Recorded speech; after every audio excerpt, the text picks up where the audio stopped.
So, once again, welcome, guys. It's me again, Nicole.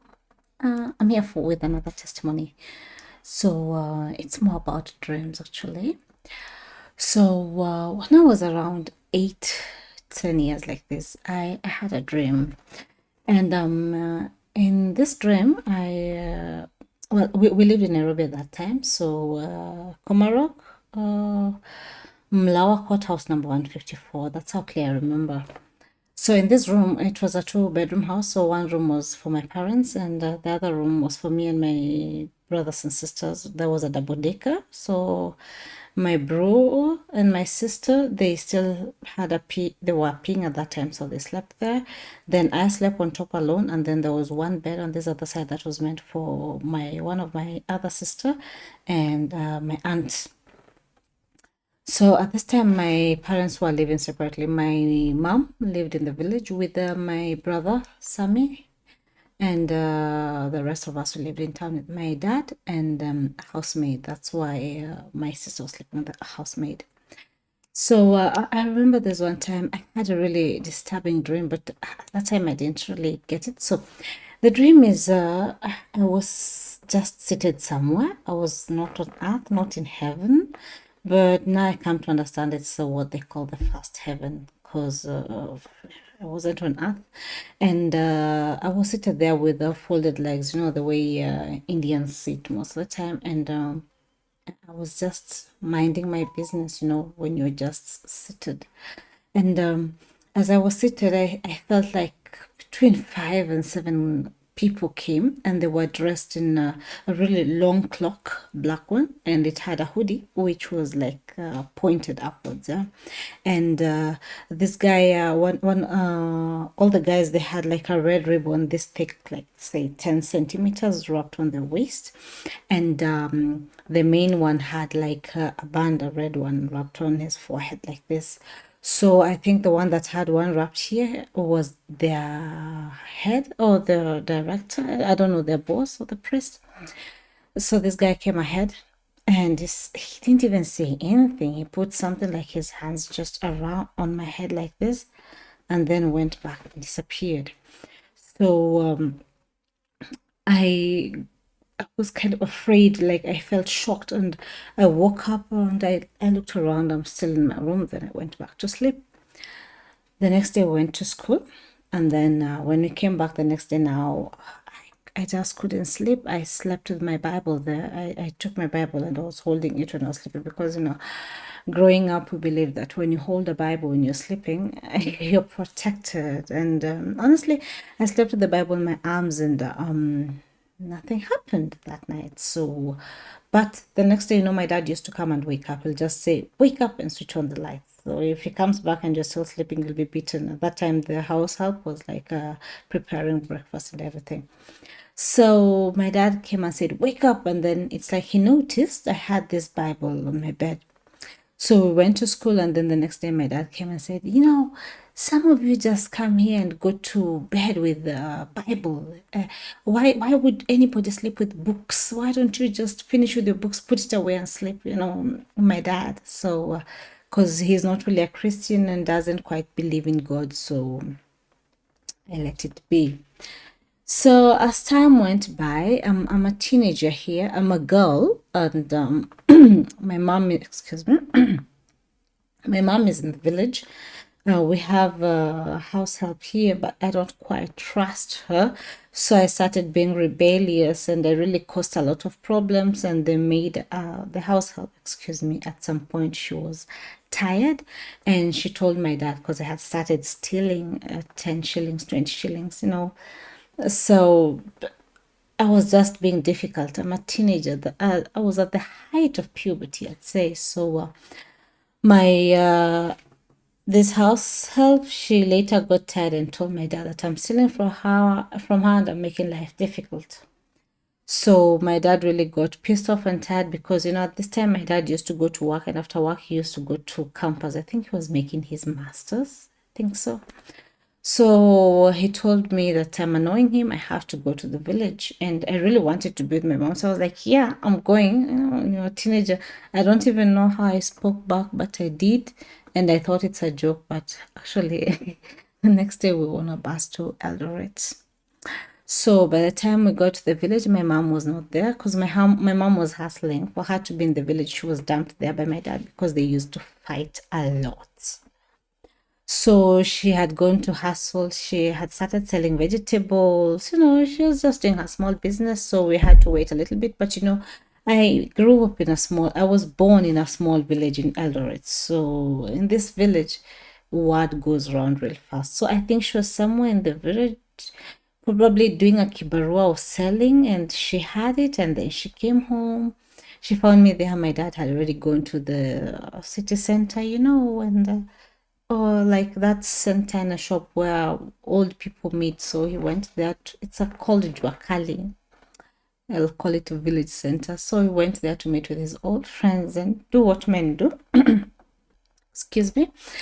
And yeah, went and did his thing and then came back. So when my mom found me there waiting for her, she said hello to me. How are you doing? Then went in. We spoke a little bit, asking me about my brothers and sisters, whatever. Night came. My dad came. We slept. The next day, my dad left. So I remember that time we were really poor in the village. So it's like this in our village, we have like a kitchen. And that is where my mom cooks and puts her firewood and her chicken and her milk. Then now there's another house, which is like the main house, we call it. That is where there's the living room. It's where the bedroom of my mom and dad is. Normally it's always like that since ages. It's always like that. So when girls grow up, they start sleeping in the kitchen. And when boys grow up, at some point they get a house of their own. We call it singira, somewhere near the gate there, just away from the compound, I'd say, within the compound, but at the farthest corner. So at that time, my mom made me sleep in the. My mom couldn't let me sleep in the kitchen because I was alone, and I'm like 13, 14, because after I had that dream, it took me some years. When I started getting into puberty is when I became difficult, and my dad brought me to the village, yeah. So I'm like around 13, 14, and I'm really difficult. I'm at the peak of puberty, and I don't even know what's happening to my body. So that was in 2005. I was 13, 14 there. So I remember this particular time. My mom used to sleep on the bed, with, of course, the matrimonial bed, and then I used to sleep on the floor. So when my dad was there, I slept on the floor in the living room, and they slept together. Yeah. So when my dad went, my mom told me, you can come and sleep in the bed. So I slept with her 1, 2 days, and then she was like, no, I don't like it. You kick me at night. You move a lot. You're just going to sleep on the floor. So, we're poor. We couldn't even afford a mattress. So my mom would like get 4 gunias, put them together in a square, and then put like old blankets on top of it, and then put like a sheet on top of it, and then I'd lay there and then cover myself with another blanket. So I remember this one time I slept there, and it's hard, it's difficult. I felt like something was standing on my lungs, just something, when a dog comes and jumps on you, or a cat, it was tapping on my lungs, like seriously, the hell. So it was tapping on my lungs, and then I felt like a really huge hand was covering my mouth and nose like this. So at that time, I tried to move. I can't move. I tried to shout. I can't even shout. And I had like soldiers marching. Tack, bum, bum, bum. You know how they marching. And there were whispers and sounds of all manner, and they kept getting louder and louder. And I could hear like drums were being beaten. It was scary. I tried to say Jesus, I tried to say Mama, and nothing was working, but I felt in my spirit, just think about the name Jesus. I thought about it, and this thing left me. It left me. So one thing about sleeping paralysis is that the moment this thing leaves you and you wake up, sleep catches you, like really heavy sleep. It's like just somebody blows sleep into your life or into your face, like. And I went back to sleep. Same thing happened. Something like a really huge monster stepping on my lungs, and my ribs were really being pressed. Something holding my breath. I can't move no matter how I try. No, even at this time, even if you open your eyes, you don't even see anything. And I hear these people marching, and I hear all these voices. It was like calls, and they were chanting and saying things, and there were drums beating there. And at this time, I couldn't talk, so I just thought, Jesus, help me. And this thing left me, and it went on and on. So it was a battle. I think it happened 5 times, and then finally I was able to say, Mama, I can't sleep. Please let me sleep with you. My mom, she wants to go, oh, just come and sleep. So I went and slept with her, but I slept on the bottom side of the bed. So this thing went on, and I tried to tell my mom, but she'll push it like, yeah, you're just being a stubborn girl. Yeah, you listen to bad stories. You're being a difficult child. God is punishing you. God doesn't punish people like that. And I tried to explain to her. To some extent, she knew it's spiritual, but she didn't want to show me that, or she didn't know how to deal with it. So African parents, where they don't know how to deal with something, it becomes a taboo or something wrong. That's how she dealt with it. I don't know. So this went on. At that time, I was in a school called St. Mary's. So my grades were really horrible in school. After this dream, my grades just went down.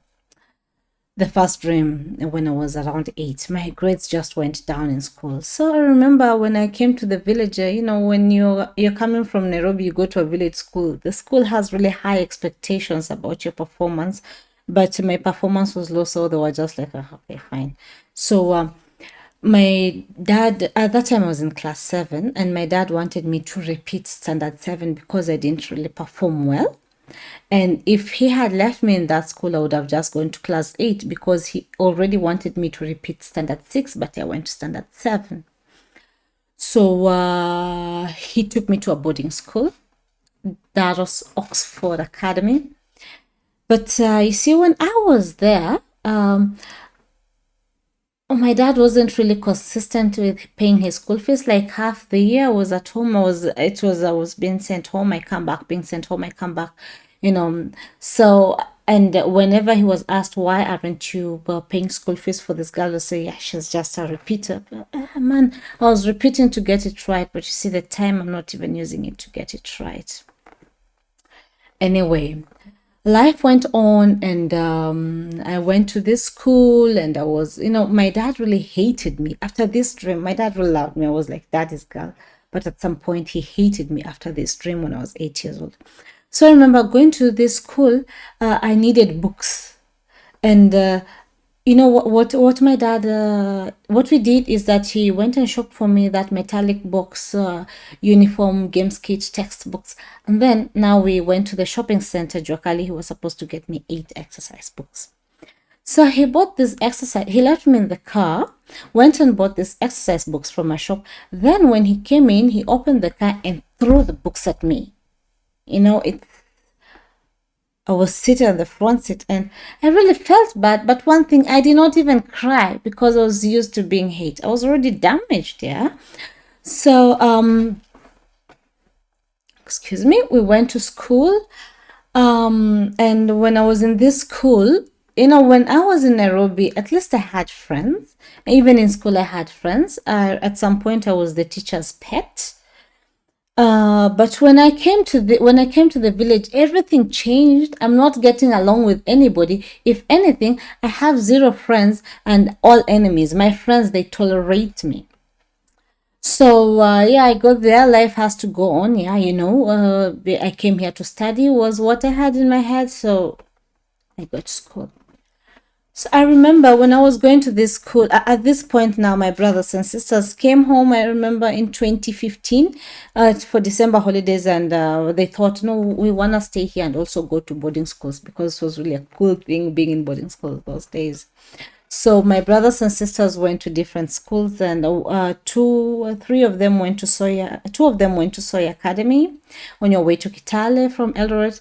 Then three of them went to St. Michael's Mosoriat. It's in Nandi, and I went to a school that was just within Juakali. It wasn't really far, but it had to be a boarding school.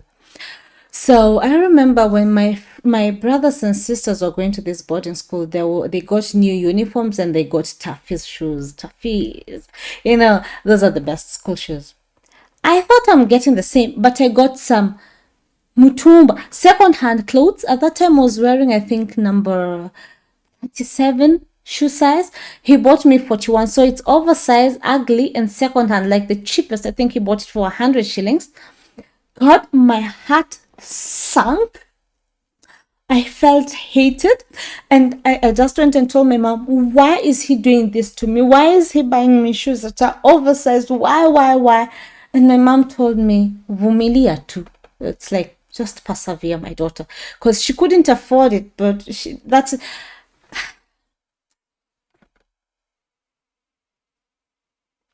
okay. I'm hurt, but I healed. So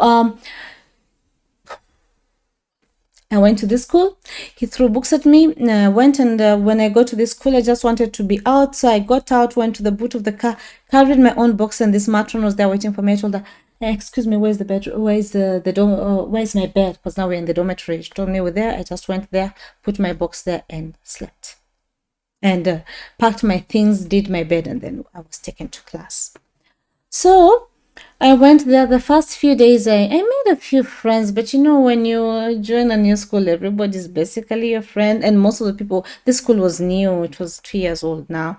And most of the people in that school knew me from the previous school, St. Mary's Church Academy. So I went there and life went on. So I remember this particular day when I went to this school in 2006. The previous year, 2005, my aunt died of AIDS. So I was really hurt and I cried a lot. I seriously cried. So everybody knew, or most of the people knew, because it's a community school. So when my aunt died, Africa, we subdivide her stuff, and they were going through her stuff, and I really found some lovely stuff there. I found a shell, and there's something that looks like a spear, this little the porcupine stuff, and I took that because nobody wanted it, and it looked good to me, so I had it in my box. So, in boarding school, after classes, you come and wash your uniform. So I thought when I was done washing my uniform and going through my stuff, I was looking at this shell and this porcupine stick. But after I was done, I just put it in my box, locked it, and went and did my own stuff outside, probably brushing my shoes. And when I came back, it was out. This porcupine thing and shell was out of my box. I'm 100% sure I put it in there, that I found it outside. I told people what happened, my friends and probably the matron, and nobody believed me. I was like, okay, fine. Maybe I'm delusional. Maybe I didn't put it inside. So yeah, okay, fine. Put it inside. Then a few days later, it's a boarding school, so I slept there, and I was sleeping on the bottom beds, double-decker beds, and we were like, I think 20. So I was sleeping on the bottom. And as I was sleeping, this thing comes again. But now I don't even feel like something's slipping on me. It's just like huge hands are pressing me. Huge hands are pressing me. And I feel like the ceiling, there are people marching. There are soldiers marching with rhythm. And there are a lot of them, not one, not a lot of soldiers, and then there are these enchantings and these drums, and I tried to move. I can't move. I opened my eyes a little bit. Everybody's asleep. I thought they would even see something pressing me. I tried to see what is this pressing me. It's not happening, and it went on, and then just think of the name Jesus. Just thought the name Jesus, and that thing left. And I had a fight the whole night. Remember, it was on Friday. So on Saturday, the matron is there. We have nothing to do. Do your own thing. And the school secretary came there, and I don't know what she was talking about the matter. And then I told her what happened. And she told me, "You're lying. You are lying." Why would I lie? Why would I even come? I'm creative. Why would I even come up with something like that? I know I'm creative. I like my creativity. But why would I come up with something like that? Why? So, anyway, that was now my life because nobody really believed me. And I fought that thing for until from 2005, so to speak, until 2023. Over 10 years. This thing comes whenever it wants to. And sometimes I go to a point, we have this thing in Africa, when you think about it, it doesn't happen. So I started, sometimes I go to bed, I think about it, doesn't happen. I tell people it doesn't happen, but sometimes it just happens because life is spiritual, as Erica says. So it went on like that, and I was now beginning to get frustrated, but now I started just accepting it. So I later went to high school, Terrible Girls. Then I later on, after high school, I went to Mombasa. So, after high school, home was just unbearable. My mom gave birth to two other children. She was trying to feed them. My dad would like feed us whenever he wanted to. I'd say, right now, I spoke to my dad and he says he was just, I don't want to take sides. I'm saying what I saw. So, life was really getting tough for my mom. She couldn't, now we were like seven children, and I thought, why am I even staying here? Let me just go to Mombasa and make a life. So my main reason when I was going to Mombasa, I was misled, or I was misinformed. I went to Mombasa to look for a white man. Nasema, nimeenda Mombasa kutafuta mzungu. So I went to Mombasa. It was completely different. I didn't know anybody, but life happened. This happened. I got to know a few people. I moved in with a boyfriend, Nikki. He's called Nicholas, and I'm Nicole. So, Nikki went. I moved in with Nikki. He was my boyfriend. He was working in a studio. I'm trying to get a life here, but this guy took me in quite nicely, and sleep paralysis did not stop. I told him about it, and he told me I also have it. It's like a part of life. So for me, at this point, it was like part of life is sleep paralysis. So I lived with it for a lot of years. And to some point, I was like, okay, cool, it comes. I say the name Jesus, it disappears. Sometimes I pray a little bit longer. I dream about it. I got used to it. And God has been faithful. Last year, what happened is God visited me. So I was, as life went on, things were not really getting better. I went through a lot of problems in my life, and then eventually I came to Europe. I came through the Netherlands. I came through a mission. I was bullied in 2017. In 2016, 2017 there, online bullied. I was still having sleep paralysis. Then I in 17 I moved to Germany, and in 2020 I got married. So when I got married, when at this time I wouldn't say I was a hard Christian. I was a Christian. I knew this God. I believed in God. I believed in God, the Father God. I just knew there was God. But anybody would have convinced me there was not a God. They would have believed it. So what happened is, at this time, excuse me, I'm really getting emotional. At this time, I got married to I got this guy. We dated for like a year, and then he proposed to me. I said yes, but on my way home, he proposed to me in school. I was doing my German, nursing studies. So on my way home, I was just thinking. I thought in my head, God, is this even the right guy to get married to? Because normally when you want to get married here, there's some papers you need from home. So I was going home to apply for those papers, and as I was thinking of what I need and who to contact back home, I thought, God, is this even the right guy to get married to? And there was a straight no. Like, it was not yeah, yes, no, yes, no. It was just a straight no in my head. So I got home, and what did I do? My rebellious nature, I got there and I rebuked that voice. I said, no, it's my time. I want to get married. This is the guy. He was tall, light, and handsome with long hair. He looked like Jesus. I was like, and his name is Christ. Actually, I was like, Jesus, I thought I'm going to marry Jesus. So, no, he's tall, and that is what I like. He's good, and he drives a Mercedes, because I love Mercedes. We got married on the 18th of March, 2020, Corona time.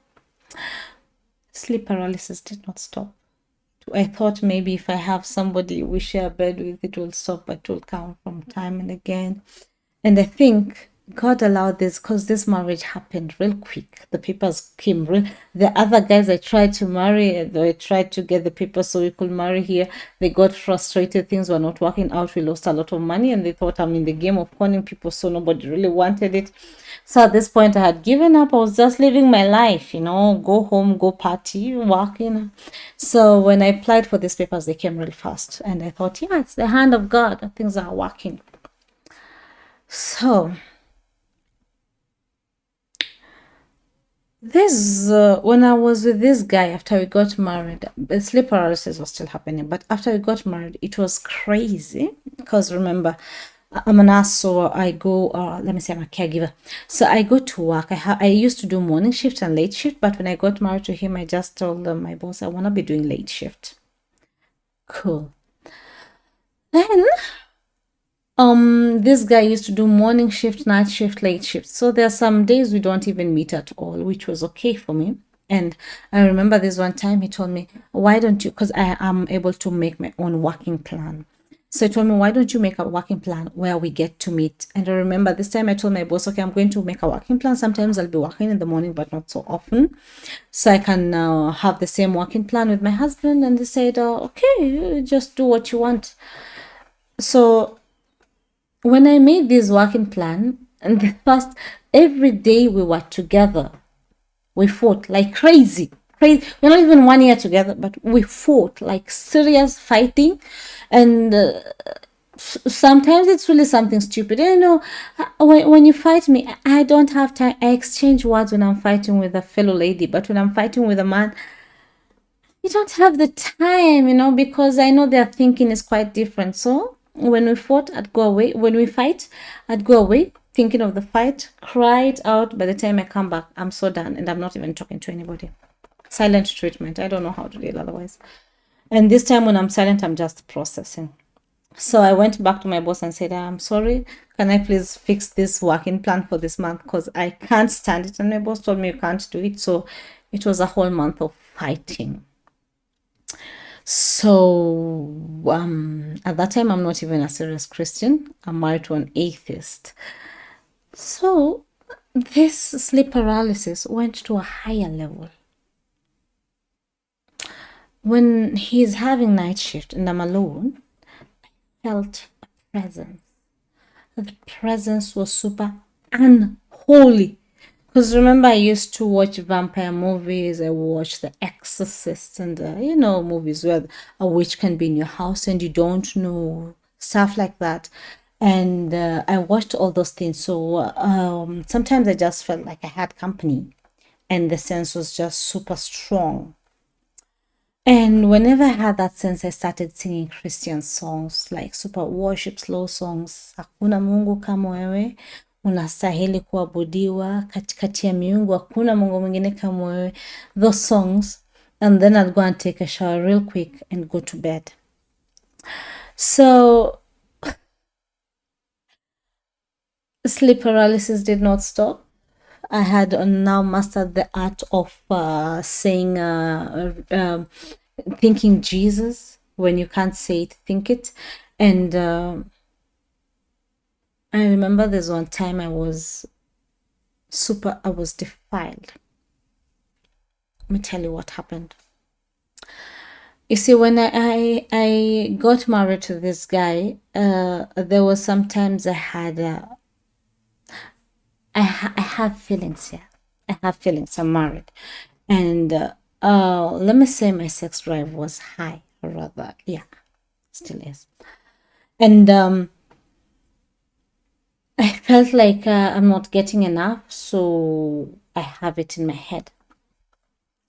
So, the Bible says, watch your thoughts, because your thoughts later become your actions. And there's something called the power of meditation. The more you think about something, it's gonna happen. And one funny or one weird thing is about that. If it doesn't happen in the it's first of all, it's born in the spiritual, then it comes to the physical. So when I was thinking about not being sexually satisfied and wishing to be sexually satisfied, I was building something in the spirit. But you see, at some point, I wasn't even thinking of having it with my husband. I thought of having it with somebody else. So I created my own man in my thoughts. And this man did not have a head, because I just wanted to be, maybe if I find somebody else, I put that head there, because I didn't want to do it with my husband, because we are fighting, we are not at peace. He's always busy because he's an outdoor person, I'm an indoor person. He's a complete extrovert. I'm in between extrovert and introvert, and I just like being indoors and yeah, doing my stuff. Now that I'm married, I thought that's how it is. So I created this man in my head, and it didn't take long, 1 month, 2 months, a few months. And finally, I was often having sex in my head and masturbating.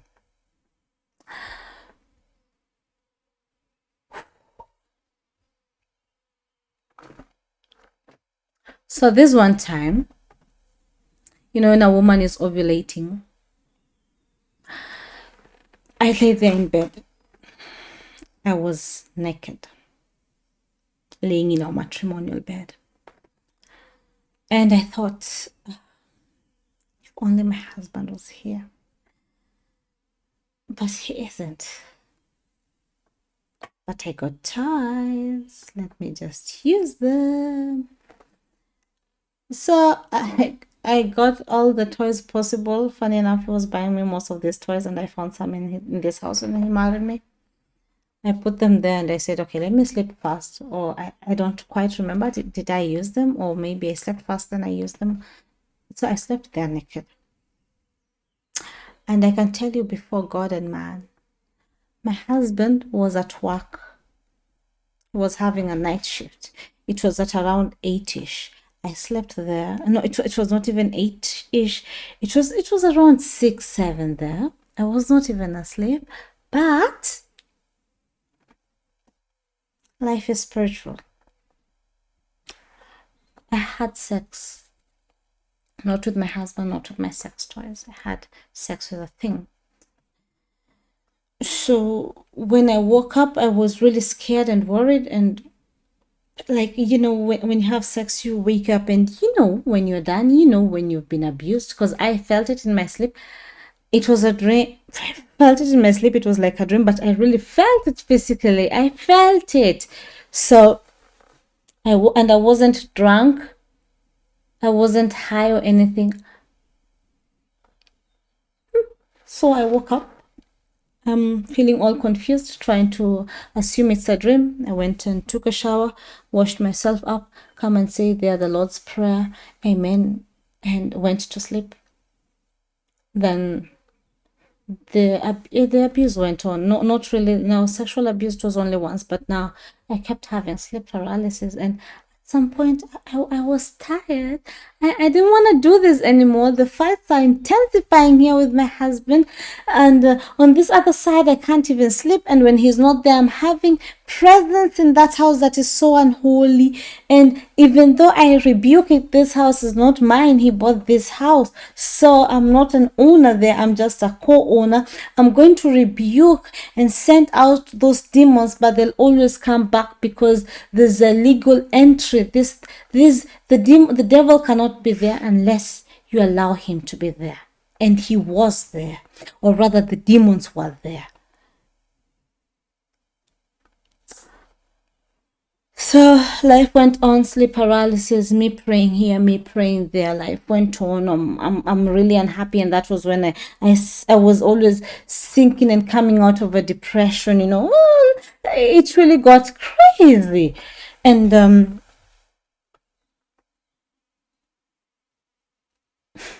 it went crazy. And I remember years later, after I gave birth to my daughter in 2020, me and my husband were not sleeping in the same bed. Like at this time, the fights were just. And I was sleeping in my daughter. I was sleeping with my daughter in. There's a baby room, and in this baby room there was like a bed and for a child. But you see, when a child is born, it was like this long. She was just a few days old, and I slept with her in that bed. And I remember this one time. Excuse me. I remember this one time when I was sleeping. I was laying in bed and I felt a presence right beside my bed. There was a presence, very unholy presence, right beside my bed. And I'm a Christian who knows to pray, but at this point I didn't know how to pray. So I just cast out that demon in the name of Jesus. It went away, but the presence has always been in that house. So I remember in 2022, September, I went back home to Kenya just so my mom could see my daughter. And I just wanted to be home. I stayed for 6 good months in Kenya. And when I was in Kenya, I really needed help. I really needed divine help or celestial help. It's only God who could help me at this time. And some of my friends, my Catholic friends, had told me about praying the novena. I tried praying the novena, but nothing worked. So I just felt in my heart, why don't you do 3 a.m. prayers? I googled those 3 a.m. prayers. I couldn't really find anything that made sense, but I said, let me try it.